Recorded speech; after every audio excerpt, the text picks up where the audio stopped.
Volleyball teams are forfeiting rather than playing against a trans player. In the UK, they're handing out free vapes to the pregnant women. And a death pool was discovered at the bottom of the sea, which kills everything instantly. These are the weird stories for Wednesday on Weird AF News, the only daily weird news podcast hosted by a comedian. I record in a closet. Where do you listen to Weird AF News? Please tell me. I want to know. I want to know how you listen. Volleyball teams are forfeiting their games instead of facing a trans player. We have high school girls volleyball teams in the Cherokee County School District. This is in North Carolina. It says all high school girls volleyball teams are forfeiting their remaining games this season against a school that has a transgender volleyball player. This decision came after a player on the Hiwassee Dam High School team was injured by a volleyball that was spiked by a player on the Highlands School team. According to the media, they've identified the spiker as a transgender girl.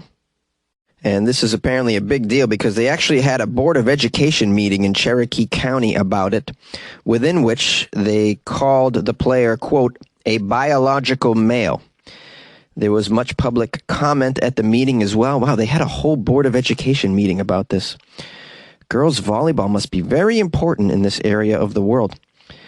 One of the speakers at the meeting, named Steve, claimed that the presence of, quote, a biological male posed risks to the girls and that he feared that biological males would overtake girls' sports. Well, slow your roll, Steve, overtaking girls' sports. This is a concern, though, and we're encountering this more and more in the sporting world. What do you do about a, quote, biological male that is playing in a sport where it's predominantly females? Let's keep reading. Someone else named Jason stated to the board that he hoped they voted on this issue based on their morals, ethics, and Christian upbringing. This sounds like a very Christian area. This sort of thing will drive Christians crazy. Strict Christians just hate anything that they deem unnatural in any way. That's why they don't like abortion. And some of them don't even support gay rights, which is very sad. Hopefully they'll get with it in the next century or so. It says here, Amanda Johnson is the coaches girls volleyball at Murphy High School in the Cherokee County District. Amanda says there is a risk of injury in any sport due to a variety of factors, and she wonders if a cisgender girl hit the ball any harder than the trans player in question. Should the games against that team also be forfeited? Yes, you have an issue where they're claiming that this biological male hit the ball extraordinarily hard, much harder than the others, and injured somebody. You have to, of course, be mindful of injuries in sports like this, especially when you're not getting paid. You know, I'm going to break my nose over a game that doesn't really count. Now, in this instance, we have to be concerned with two things: competitive balance and safety. And if you can prove that biological males playing in a sport that's predominantly biologically female presents a safety issue or a competitive balance issue, then, you know, we have to address this. I think it's up in the air, though, right now. Why do I say that? Well, occasionally in female sports, you'll come across an extraordinarily powerful, oversized female. I mean, there's women out there that are like 6'4" and weigh 225, 250 even. I've seen some of these players in female basketball competitions. And so they're not common, but they do exist.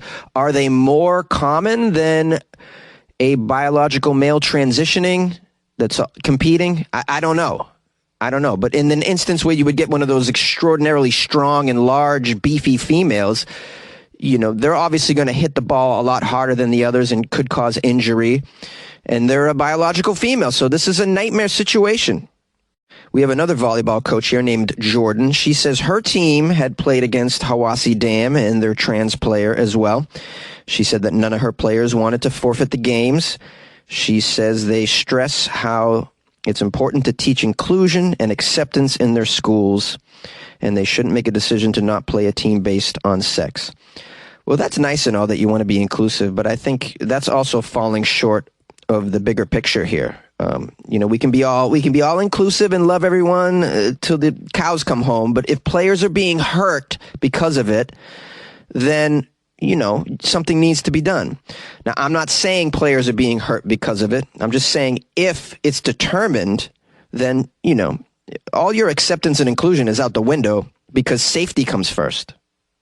Now, in case you're wondering how the country is handling this issue as a whole, to date, 18 states have passed laws barring trans students from participating on the school sports teams designated for their gender identity. Some of them affect trans girls only, while others affect trans boys as well. Some of them include state colleges and universities, in addition to public elementary and secondary. Elementary schools, there's trans in elementary? Seems a little early on to be declaring you're transitioning, but okay. It says here, and this is important for the story because it took place in North Carolina. North Carolina is not among these states. It says here, scientists and LGBTQ activists have disputed the assumption that trans female athletes have an innate and unfair advantage over cisgender ones. I'm very surprised to hear that. The scientists, anyways. I assume the LGBTQ activists would dispute that assumption. I'm leaning towards trans female athletes do have an innate and unfair advantage over cisgender ones in general, because the biological male was built for warfare, basically. And you can't dispute that. I mean, you just take the data. The average height and weight of biological males is significantly higher. This is a generalization, of course. I alluded earlier in the article how there are biological females who are pretty big, So there are cases, but in general, yeah. Come on, the trans athlete definitely has an advantage. I don't think you can dispute that. And like I said, at the end of the day, we need to be concentrating on safety and competitive balance. And, I'm up in the air with this issue. I don't know yet. I think we need to see this play out a little bit. It's a nightmare issue, though. What do you guys think about it? Why don't you call my show and express yourself? 646-450-2012. In the UK, they are handing out free vapes to pregnant women. A South London council has come up with a very unusual way of trying to get the pregnant women to stop spending their money on cigarettes. They're giving them free vapes during their pregnancy. Seems strange to me. I thought you weren't supposed to vape or smoke during your pregnancy. Lambeth Council said that its Stop Smoking service would save parents an average of £2,000 a year by giving them vapes, as they would then not spend that money on tobacco, which has only been increasing in price, if you haven't noticed. Well, I love that they give a damn about their wallet, but not their health here. And what about the baby? The council said that the use of vapes would possibly help these women become smoke-free in the long term. Well, that's pretty good. We want them to quit smoking eventually. They're adding that thousands become trapped in poverty as well as a result of their smoking habits because of the price of cigarettes. Well, people are just smoking themselves into poverty. Oh, man. So what happened? You're living in a tent? I know, but that's what it took to keep smoking. At least I can smoke in the tent. We have a quote here from a council spokesperson. Well, smoking during pregnancy is the leading risk factor for poor birth outcomes, including stillbirth, miscarriage, and preterm births. Data shows that women from low-income households are much more likely to smoke during the pregnancy. We're planning to support the use of e-cigarettes for women who choose that route as their preferred aid for quitting tobacco, since this is less harmful compared to smoking. We recognize that while it is best for pregnant smokers to stop smoking without continuing to use nicotine, if this is difficult and if they choose to use e-cigarettes, it can help them become smoke-free at least. Well, at least they mentioned nicotine and the dangers of it for pregnant women. It sounds like the spokesperson's aware of that. But it seems to me like the resources should be spent trying to help the women not smoke or vape at all during those 9 months.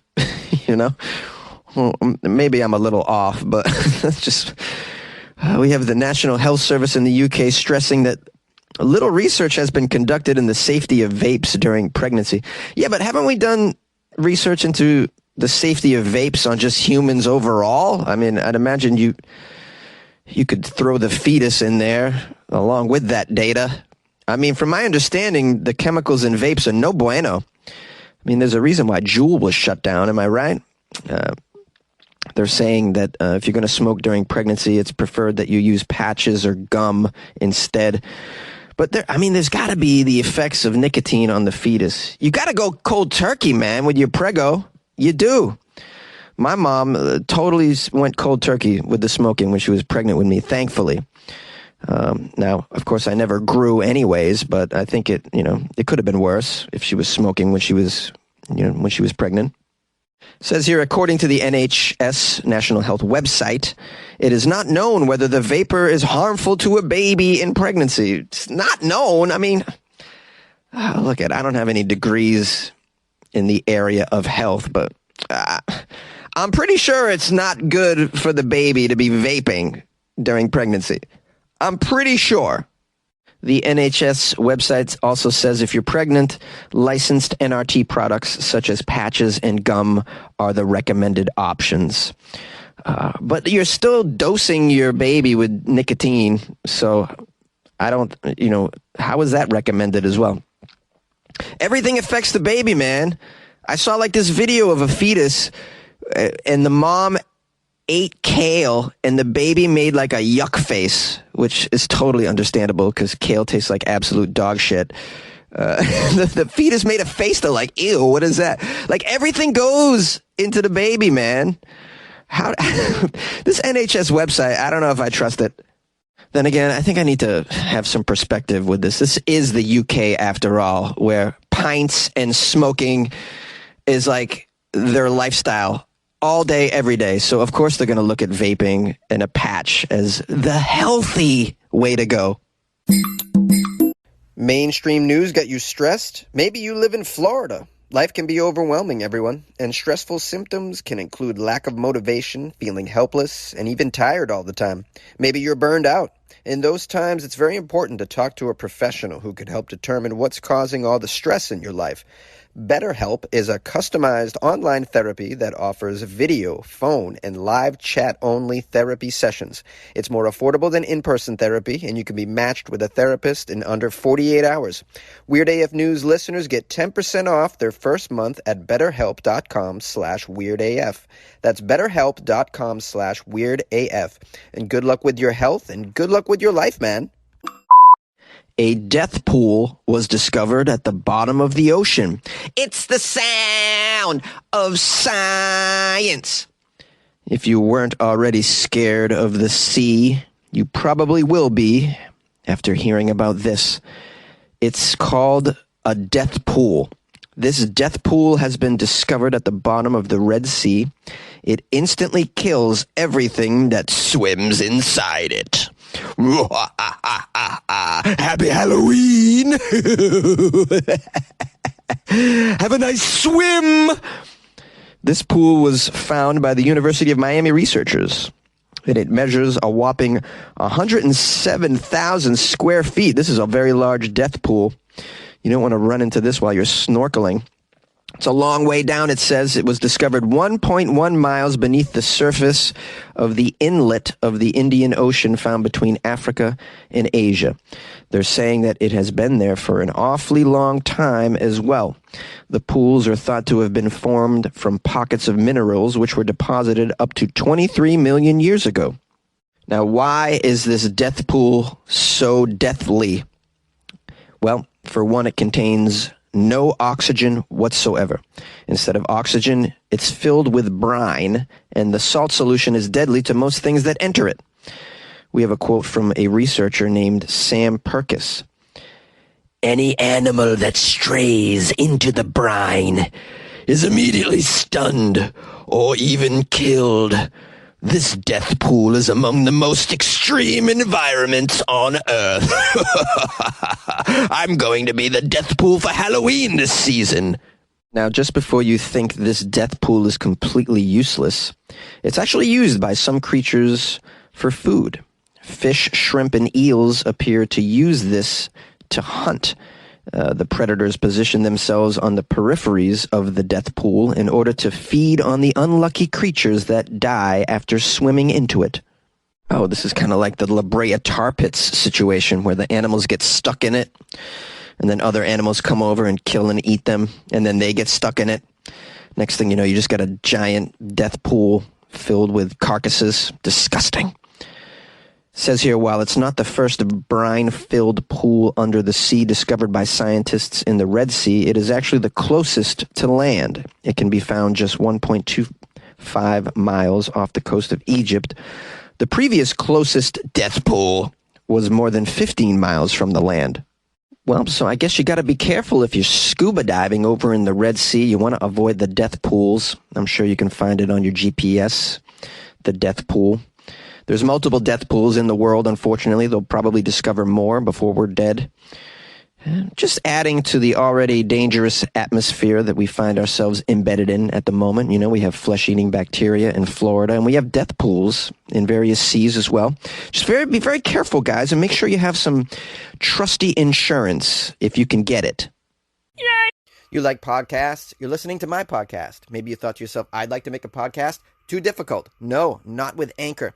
Anchor has free creation tools that allow you to record and edit your podcast from your phone or your computer. Anchor distributes your podcast to Apple, Spotify, Stitcher, and more. They have advertising integration, so you can even make a little money off your podcast. Everything you need to make a podcast in one place. Download the free Anchor app or go to anchor.fm to get started. And good luck with your podcast. Good luck with your creation. Good luck with your life, man. Hello, everyone, and thank you for spending a little time with Weird AF News and me, Jonesy. It means a lot to me. There's a gazillion and a half podcasts out there, and there's even more on Mars, and you decided to listen to Weird AF News today. So thank you for being with me. I appreciate that. Make sure you subscribe if you haven't. Share it if you feel like it. It's all good. Now, but before I get some backlash from the trans athlete article I did up top, let me just reiterate my stance on it. I recognize and I believe that biological males, because of the way they're built, have a different body type, and they do have an advantage when it comes to certain competitive sports because of that. I'm also saying I don't know where I stand on this as far as, should trans athletes be allowed to play. I'm up in the air on that at the moment. I need to see how this plays out a little bit more. But if there are again and again if there's injury after injury after injury as a direct result of it, then we have to obviously revisit that. So this is how I stand on it. Let's be clear. All right.